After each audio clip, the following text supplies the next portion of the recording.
नमस्कार, स्वागत है आपका कक्षा 10वीं राजनीति विज्ञान एनसीईआरटी के तीसरे अध्याय में, जिसका नाम है लोकतंत्र और विविधता।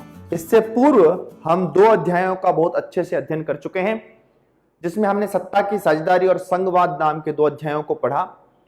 इन दो अध्यायों में हमने समाज में व्याप्त विभिन्न प्रकार के अंतरों में से दो अंतरों के बारे में अध्ययन किया था।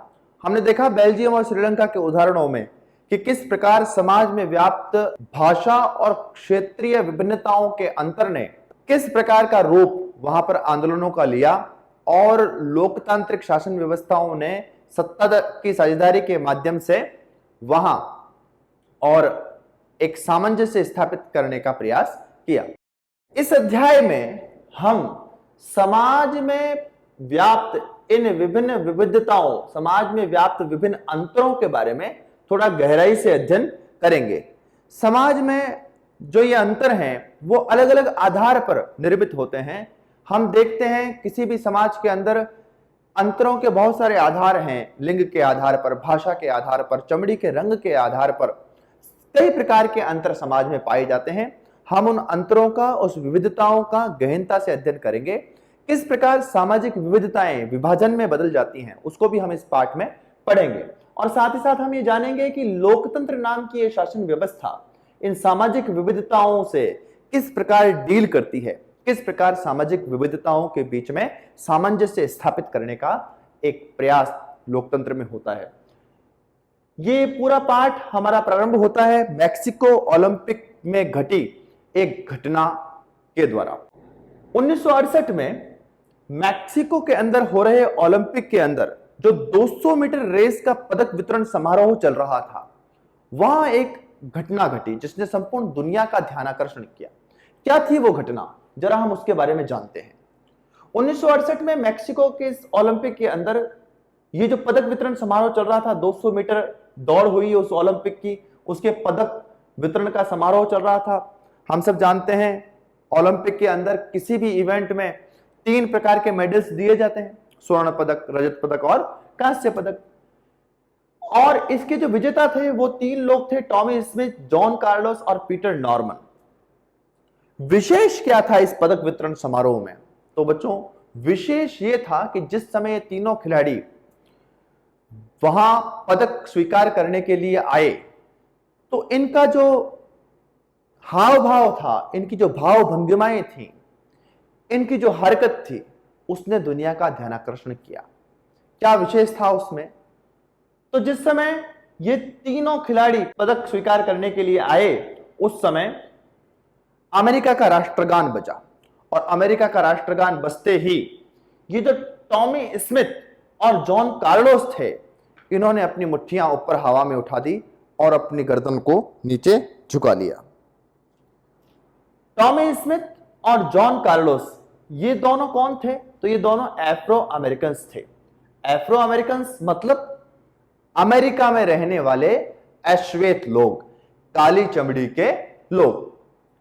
ये एफ्रो अमेरिकन्स वास्तव में 17वीं से 19वीं शताब्दी के बीच में अफ्रीका से गुलाम बनाकर अमेरिका में लाए गए थे, और बाद में इनकी जो पीढ़ियां हैं वो वहीं अश्वेत अमेरिकी या एफ्रो अमेरिकन्स कहलाए। अमेरिका के अंदर ये जो ब्लैक लोग थे, ये जो अश्वेत लोग थे, उनके ऊपर उनकी चमड़ी के रंग के आधार पर कई प्रकार के अत्याचार, कई प्रकार के भेदभाव वह बहुत बड़ी मात्रा में किए जाने लगे थे। और इसीलिए इस बात की ओर दुनिया का ध्यानाकर्षण करने के लिए टॉमी स्मिथ और जॉन कार्लोस, जो दोनों ही एक एफ्रो अमेरिकन्स थे, उन्होंने इस पदक वितरण समारोह के स्थान को एक अपॉर्चुनिटी के रूप में समझा कि एक अच्छा अवसर है।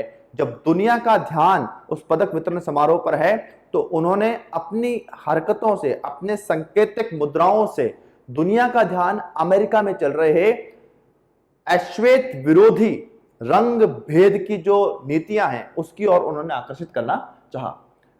इनकी मुद्राएं किस प्रकार सांकेतिक थी? तो टॉमी स्मिथ और जॉन कार्लोस ने जो अपनी मुष्टिकाएं ऊपर उठाई थी, उन मुष्टिकाओं के ऊपर काले ग्लव्स पहने थे, काले दस्ताने पहने थे, काले मोजे हाथ में पहने हुए थे। वो बंधी हुई मुट्ठी और वो काले दस्ताने वह प्रतीक थी अमेरिका के अश्वेत लोगों की संगठित शक्ति की, कि अमेरिका के जो अश्वेत लोग हैं, जो अफ्रो अमेरिकन हैं, वो लोग संगठित हैं, उनकी अपनी एक शक्ति है। उस शक्ति का प्रतीक बनाकर उन्होंने मुष्टिका को अमेरिकी राष्ट्रगान के समय ऊपर उठाया, लेकिन उन्होंने गर्दन झुका ली नीचे की तरफ। वो झुकी हुई गर्दन इन दोनों खिलाड़ियों की वह संकेत थी कि अमेरिका के अंदर हम अश्वेत लोग बहुत शर्मिंदा हैं। क्यों शर्मिंदा हैं? रंग भेद की नीति को लेकर हम लोग शर्मिंदा हैं। साथ ही साथ टॉमी स्मिथ ने उस पदक वितरण समारोह में, जिस समय वो पदक वितरण में पदक लेने के लिए आए, इन्होंने अपने गले में एक काला मफलर डाला था। ये काला मफलर यह प्रतीक था अश्वेत लोगों के आत्मसम्मान का। वहीं जॉन कार्लोस जो थे, जॉन कार्लोस अपने गले में काले मनकों की माला, काले मोतियों की माला डालकर आए थे। ये काले मोतियों की माले किस बात का सिंबल था?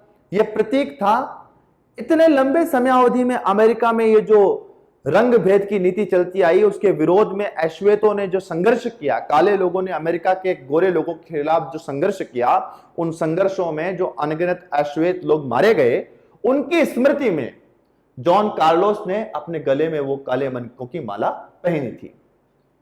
यहां तीसरे एक खिलाड़ी और थे, पीटर नॉर्मन। टॉमी स्मिथ को स्वर्ण पदक प्राप्त हुआ था, जॉन कार्लोस को कांस्य पदक और पीटर नॉर्मन को रजत पदक प्राप्त हुआ था। पीटर नॉर्मन अफ्रो अमेरिकन नहीं थे, वो ऑस्ट्रेलिया के खिलाड़ी थे, लेकिन ऑस्ट्रेलियन होने के बावजूद भी पीटर नॉर्मन ने रंग भेद की ये जो नीति थी, चमड़ी के रंग के आधार पर अमेरिका में जो काले लोगों के ऊपर अत्याचार किए जा रहे थे, उसका विरोध करने में अपने साथी टॉमी स्मिथ और जॉन कार्लोस का सहयोग किया पीटर नॉर्मन ने। और इसलिए पीटर नॉर्मन ने भी उस प्राइज डिस्ट्रीब्यूशन सेरेमनी में अपने टी शर्ट पर मानवाधिकारों का एक बैच, एक बिल्ला लगाया। ये सारा काम जो वहां उस मैक्सिको ओलंपिक में हुआ, ये क्यों किया गया? टॉमी स्मिथ, जॉन कार्लोस और पीटर नॉर्मन ने ऐसा क्यों किया? तो उन्होंने ऐसा किया, दुनिया का ध्यान अमेरिका में हो रहे रंग के आधार पर, चमड़ी के आधार पर जो भेदभाव हो रहे हैं, उसकी ओर दुनिया का ध्यानाकर्षण करने के लिए यह सारा घटनाक्रम वह घटित हुआ। इसकी बड़ी कीमत चुकानी पड़ी। टॉम स्मिथ, जॉन कार्लोस और पीटर नॉर्मन, तीनों को ही बड़ी कीमत इसकी चुकानी पड़ी। इन तीनों से इनके पुरस्कार वापस ले लिए गए। टॉमी स्मिथ और जॉन कार्लोस पर आजीवन प्रतिबंध लगा दिया ओलंपिक संघ ने। उस मंच का उपयोग राजनीतिक उद्देश्यों की पूर्ति के लिए करने के कारण से स्मिथ और कार्लोस के ऊपर आजीवन ओलंपिक संघ ने प्रतिबंध लगा दिया किसी भी प्रकार के इवेंट में भाग लेने के। पीटर नॉर्मन को भी इसकी सजा भुगतनी पड़ी और ऑस्ट्रेलिया की ओलंपिक टीम से इसके बाद वापस कभी पीटर नॉर्मन को उसका हिस्सा नहीं बनाया गया। यह सारा घटनाक्रम हमको क्या बताता है? यह हमें बताता है अमेरिका में चमड़ी के रंग के आधार पर किस प्रकार का भेदभाव हो रहा था। इस बात को हम और अच्छे से आगे बढ़कर समझ सकेंगे। जो आगे का बिंदु हम ले रहे हैं, अमेरिकी नागरिक आंदोलन। जैसा कि हमने उपरोक्त घटनाक्रम में देखा कि किस प्रकार चमड़ी के रंग के आधार पर श्वेत और अश्वेतों का अंतर अमेरिका में बहुत बड़ा था। जो श्वेत लोग थे, जो गोरी चमड़ी के गोरे लोग थे, वो काले लोगों के से घृणा करते थे, उनके ऊपर अत्याचार करते थे।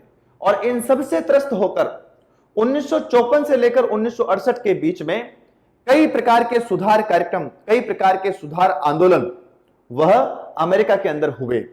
1954 से प्रारंभ होकर 1968 तक चले ये सुधार आंदोलन अमेरिकी नागरिक आंदोलन के नाम से जाने गए।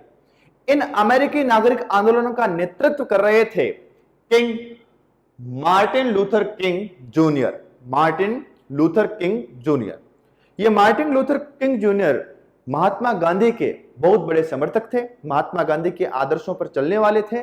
इसलिए यह संपूर्ण अमेरिकी नागरिक आंदोलन जो था वो एक अहिंसक आंदोलन था। अहिंसा के माध्यम से अमेरिका में जितने भी ऐसे कानून हैं जो रंग भेद की नीति को बढ़ावा देने वाले हैं, ऐसे कानूनों और ऐसी नीतियों का विरोध इस अमेरिकी नागरिक आंदोलन ने किया। मार्टिन लूथर किंग की हत्या कर दी गई 1965 में, और उनकी हत्या के बाद यह जो आंदोलन था वह एक अलग स्वरूप में चला गया। जब 1954 से 1968 तक चले इस अमेरिकी नागरिक आंदोलनों के माध्यम से कोई परिणाम निकलता नहीं दिखा, तो फिर इस आंदोलन ने अपना रूप परिवर्तित कर लिया और फिर एक नया आंदोलन अमेरिका में खड़ा हुआ जिसका नाम था अश्वेत शक्ति आंदोलन।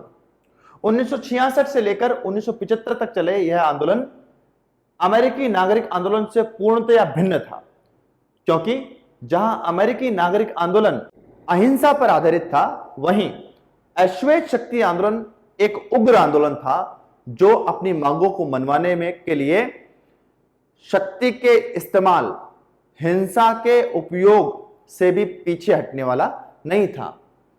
तो इन दोनों आंदोलनों में अंतर क्या था? पहले हम समानता की अगर बात करें तो समानता यह थी कि दोनों ही आंदोलन अमेरिका की जो रंग भेद की नीति थी, जो चमड़ी के रंग के आधार पर विभेद होता था, भेदभाव होता था, उसका विरोध करने के लिए ये दोनों आंदोलन खड़े हुए थे। लेकिन अमेरिकी नागरिक आंदोलन जो था वह एक अहिंसक आंदोलन था, जबकि अश्वेत शक्ति आंदोलन एक उग्र और हिंसात्मक आंदोलन था। ये सारी बातें तो हमने अमेरिका के अंदर जो ये घटना हमारे सामने आई, श्वेत और अश्वेत लोगों के अंतर, और उसके खिलाफ अमेरिकी समाज ने किस प्रकार का रिएक्ट किया, उस भेदभाव के खिलाफ समाज की अभिव्यक्ति किस प्रकार हुई, उसका एक उदाहरण हमने मैक्सिको ओलंपिक से लिया। हम आगे बढ़ते हैं। इस अध्याय को आगे बढ़ाते हुए हम अगला जो बिंदु ले रहे हैं वह है सामाजिक भेदभाव की उत्पत्ति। यह जो एक प्रकार का सामाजिक भेदभाव हमको अमेरिका में दिखाई देता है, चमड़ी के रंग के आधार पर भेदभाव की उत्पत्ति। समाज जीवन में विभिन्न प्रकार के अंतर होते हैं, विभिन्न प्रकार के भेदभाव हमको दिखाई देते हैं। उन भेदभावों की उत्पत्ति के कारणों की अगर हम बात करें, ये भेदभाव क्यों उत्पन्न होते हैं, किस किस प्रकार से उत्पन्न होते हैं, तो हम इस पुस्तक के आधार पर यह कह सकते हैं कि इन सामाजिक भेदभावों की उत्पत्ति के संदर्भ में तीन बातें, तीन तथ्य हमको स्पष्ट कर लेने चाहिए कि सामाजिक भेदभाव की उत्पत्ति किस प्रकार होती है। तो सबसे पहला उसकी उत्पत्ति का प्रकार है अधिकांश सामाजिक अंतर, जितने भी सोशल डिफरेंसेस हैं, अधिकांश सामाजिक अंतर जन्म पर आधारित होते हैं। हमारे जन्म पर हमारा अधिकार नहीं होता। हम किस परिवार में जन्म लेंगे, किस धर्म को मानने वाले लोगों के घर में जन्म लेंगे, किस जाति के घर में हमारा जन्म होगा, तो हमारे जन्म पर हमारा अधिकार नहीं होता। और समाज में अधिकांश जो भेदभाव है उनकी उत्पत्ति जन्म पर ही आधारित हो जाती है। इसलिए हम ये कह सकते हैं कि अधिकांश सामाजिक अंतर वह जन्म पर आधारित होता है। लेकिन कुछ सामाजिक अंतर हमारी पसंद या हमारे चुनाव पर भी आधारित होते हैं। जैसे हम क्या पढ़ाई करेंगे। अभी तो अगर हम बात करें तो हमारे समाज में विद्यार्थियों के बीच में ही जब हम देखते हैं तो अंग्रेजी मीडियम में पढ़ने वाला विद्यार्थी अपने आप को सुपीरियर, ऊंचा समझता है, और जो हिंदी मीडियम में पढ़ने वाला विद्यार्थी है वह अपने आप को नीचे देखने वाला, थोड़ा सा अपने आप को इंफीरियर, नीचे देखने वाला यह समझता है। यह जो अंतर है ये जन्म पर आधारित नहीं है, यह चुनाव पर आधारित अंतर है। इसी प्रकार प्रोफेशन, कौन व्यक्ति किस प्रकार का काम धंधा चुनता है, तो अपने कामों के आधार पर भी समाज में विभिन्न प्रकार के भेदभाव कह लीजिए, विभिन्न प्रकार के अंतर वह उत्पन्न होते हैं। तो कुछ सामाजिक अंतर जन्म पर आधारित होते हैं, कुछ सामाजिक अंतर हमारी पसंद या चुनाव पर आधारित होते हैं। और तीसरी बात जो सामाजिक भेदभाव की उत्पत्ति के संदर्भ में एक तथ्य के रूप में हमको समझ लेना चाहिए, ये किताब जो हमको समझाना चाहती है वह यह है कि सभी सामाजिक अंतर सामाजिक विभाजन नहीं बनते। यहां दो शब्द आए हैं बच्चों, सामाजिक अंतर और सामाजिक विभाजन। अंग्रेजी में इनके लिए शब्द है सोशल डिफरेंसेस और सोशल डिवीजन। तो सभी सोशल डिफरेंसेस जो हैं वो सोशल डिवीजन नहीं बनते।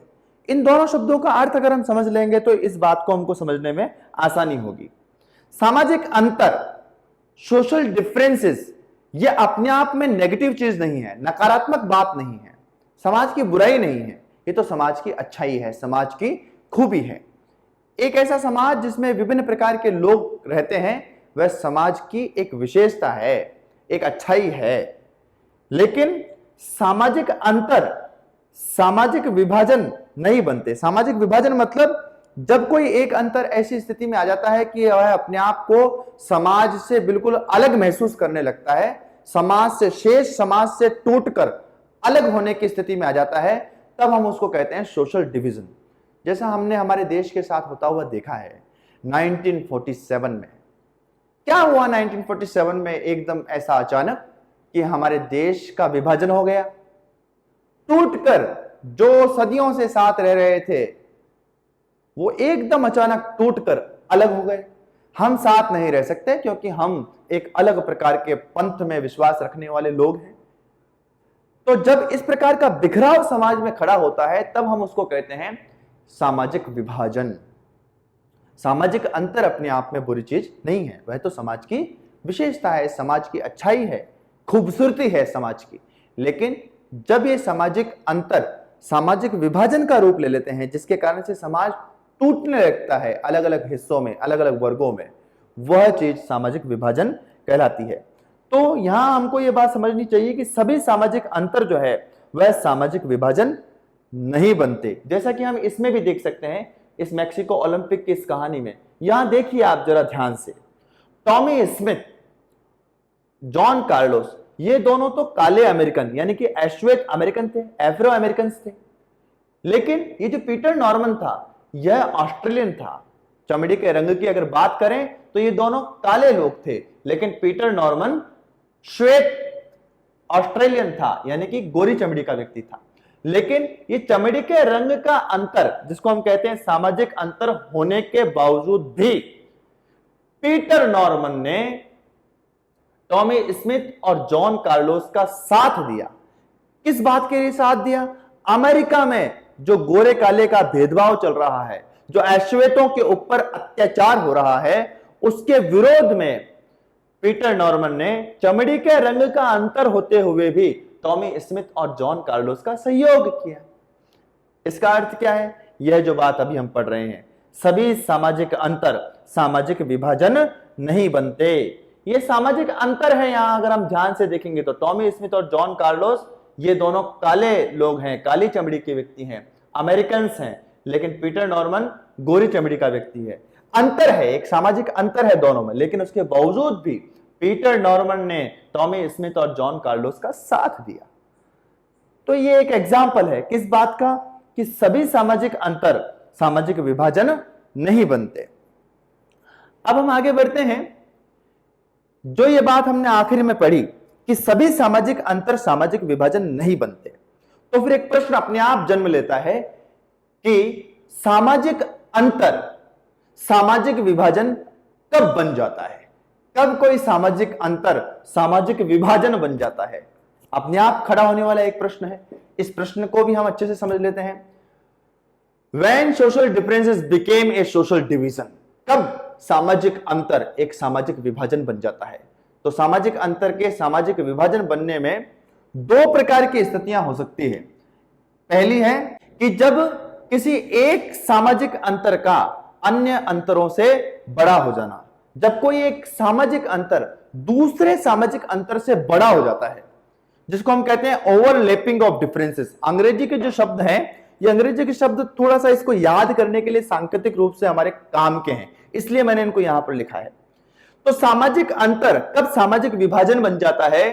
तो जब ओवरलैपिंग ऑफ डिफरेंसेस हो जाती है, यानी कि कोई एक सामाजिक अंतर, उस पर दूसरा अंतर, उस पर तीसरा अंतर, एक के बाद एक, कई प्रकार के अंतर, कई प्रकार के भेदभाव एक ही सामाजिक अंतर के साथ चिपकते चले जाते हैं, तब फिर वह अंतर सामाजिक विभाजन बन जाता है। उदाहरण के लिए, यह बात आपको ऐसे समझ में नहीं आई होगी, लेकिन हम उदाहरण के लिए यहां पर ले सकते हैं अमेरिका में श्वेत और अश्वेतों का अंतर। सामान्यतः अगर श्वेत और अश्वेत के अंतर की हम बात करेंगे तो है क्या? वो एक सामान्य सा चमड़ी के रंग का ही तो अंतर है, जो जन्म पर आधारित है। चमड़ी के रंग कैसा होगा, ये किसी व्यक्ति के हाथ की बात नहीं है। एक सामान्य सा सामाजिक अंतर चमड़ी के रंग का अंतर था। लेकिन यहां ये जो सामान्य अंतर था श्वेत और अश्वेत का, तो जो अश्वेत लोग हैं वही अमेरिका में गरीब भी होते चले गए। जो अश्वेत लोग हैं उनको चमड़ी के रंग के आधार पर नीचा दिखाया जाने लगा, उनके साथ भेदभाव किया जाने लगा, उनके साथ घृणा की जाने लगी। और इस प्रकार ये चमड़ी के रंग का जो छोटा सा अंतर था, अमेरिका में यह अंतर बहुत बड़ा होता चला गया, बहुत बड़ा होता चला गया। क्यों? क्योंकि लगातार यहां पर ओवरलैपिंग ऑफ डिफरेंसेस होती गई। काली चमड़ी का व्यक्ति देखते ही उससे एकदम घृणा का माहौल, एकदम उसके प्रति अजीब सी दृष्टि वह निर्मित होती चली गई। क्यों? Just because of overlapping of differences. एक सामाजिक अंतर का दूसरे सारे सामाजिक अंतरों से बड़ा हो जाना। अमेरिका में काली चमड़ी, गोरी चमड़ी, ये जो चमड़ी का सामान्य से अंतर था, ये सबसे बड़ा हो गया। नौकरी में देखेंगे तो काली चमड़ी वाले लोगों को इग्नोर किया जाने लगा। पढ़ाई में देखेंगे, स्कूलों में गोरी चमड़ी और काली चमड़ी के लोग एक साथ बैठना पसंद नहीं कर रहे। तो अंतर छोटा सा था, लेकिन ओवरलैपिंग ऑफ डिफरेंसेस के कारण से यह जो एक छोटा सा सामाजिक अंतर है, यह अन्य अंतरों से बड़ा जब हो जाता है, तब समाज में विभाजन खड़ा हो जाता है, जैसा कि अमेरिका में हुआ। और उसके कारण से कई आंदोलन वहां पर खड़े हुए, समाज बिखराव की स्थिति में आया। ठीक है ना। दूसरा, समान समूह के भीतर ही विभिन्न अंतरों का आपस में गुथ जाना। सामाजिक अंतर, सामाजिक विभाजन कब बन जाते हैं, उसकी दूसरी स्थिति है समान समूह के भीतर ही विभिन्न समूहों का, विभिन्न अंतरों का आपस में गुथ जाना।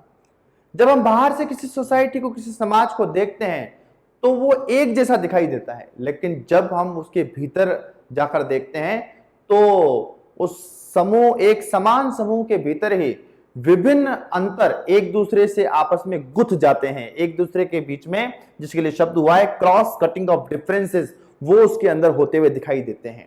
इसका उदाहरण है उत्तरी आयरलैंड और नीदरलैंड, दोनों ही क्रिश्चियन कंट्रीज हैं। और हम सब लोग जानते हैं जो क्रिश्चियन होते हैं वो दो प्रकार के होते हैं। आयरलैंड में भी दो प्रकार के क्रिश्चियंस थे, नीदरलैंड में भी दो प्रकार के क्रिश्चियंस हैं। क्रिश्चियंस कौन से होते हैं? तो एक है कैथोलिक, और दूसरे प्रकार के क्रिश्चियंस कौन से होते हैं? तो हम सब जानते हैं प्रोटेस्टेंट। बाहर से जब हम उत्तरी आयरलैंड को देखते हैं तो हमको ध्यान में आता है कि कैथोलिक और प्रोटेस्टेंट दोनों ही ईसाई हैं, लेकिन जब हम देखते हैं उत्तरी आयरलैंड के भीतर जाकर तो ये जो कैथोलिक लोग हैं ये प्रोटेस्टेंट की तुलना में अधिक गरीब हैं। यही प्रोटेस्टेंट लोग अधिक निरक्षर हैं, इनके पास शिक्षा प्रोटेस्टेंट की तुलना में कम है। ये लोग भूमिहीन हैं, इन्हीं लोगों के साथ भेदभाव किया जाता है। तो ये सारी चीजें उस समूह के साथ क्रॉस कटिंग, एक के अंदर एक, कैथोलिकों के साथ ही ये सारी चीजें जुड़ती चली जाती हैं। और इस कारण से उत्तरी आयरलैंड में कैथोलिक और प्रोटेस्टेंट दोनों ही ईसाई समुदाय हैं, लेकिन इन दोनों के बीच में मारकाट मस्ती रहती है, दोनों ही समूहों के बीच में, और तनाव की स्थितियां बनी रहती है। वहीं दूसरी ओर ये जो नीदरलैंड है, नीदरलैंड भी क्रिश्चियन कंट्रीज है, लेकिन वहां पर गरीब, अशिक्षित, असाक्षर, पिछड़े, ये लोग कैथोलिक और प्रोटेस्टेंट दोनों ही प्रकार के लोगों में ये पाए जाते हैं। गरीब हैं तो वो कैथोलिक में भी पाए जाते हैं, प्रोटेस्टेंट में भी पाए जाते हैं। निरक्षर लोग हैं तो वो भी कैथोलिक और प्रोटेस्टेंट में बराबर मात्रा में पाए जाते हैं। और इस कारण से नीदरलैंड में ये कैथोलिक और प्रोटेस्टेंट के बीच में किसी भी प्रकार का कोई तनाव नहीं है। कहने का मतलब क्या है?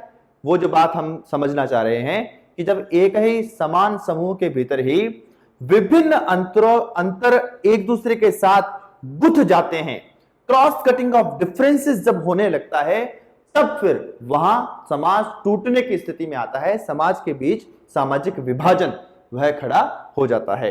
तो कुल मिलाकर जो प्रश्न हमने लिया था कि सामाजिक अंतर, सामाजिक विभाजन कब बन जाते हैं, तो पहली बात है किसी एक सामाजिक अंतर का अन्य अंतरों से बड़ा हो जाना।